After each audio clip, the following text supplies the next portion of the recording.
Magandang umaga, friends. Yung workout natin ngayon ay squats workout, legs, tapos calves, abs workout. So hindi na ako nag-workout sa arm ko. So diretso lang ako sa squat. So syempre unahin natin yung warm up natin. Tapos inuna ko na rin yung 300 push-ups. Pagkatapos dito tayo sa regular squats.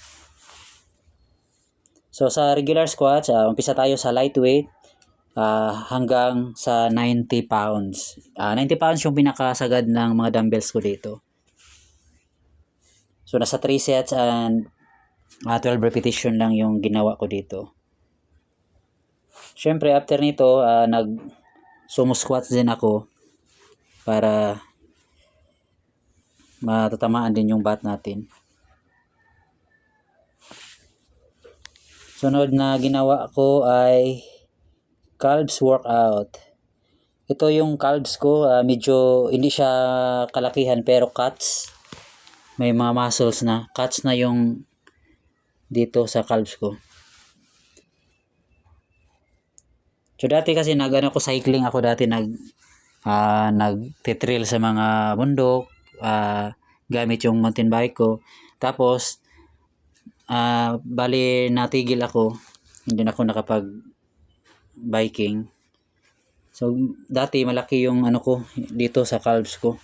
Ngayon hindi na gano'n siya malaki pero cuts pa rin. May cuts pa rin siya. Kailangan nating tirahan pa rin para hindi mawala yung cuts niya.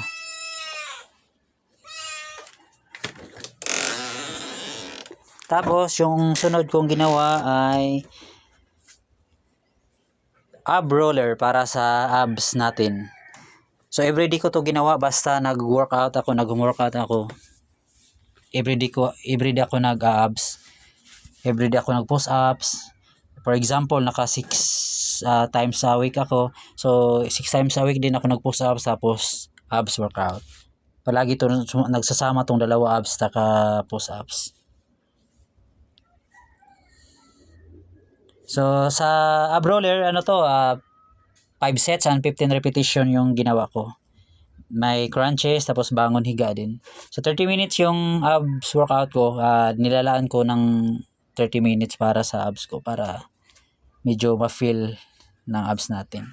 Tapos sabayan ng calorie deficit, maganda talaga yung lalabas talaga yung abs.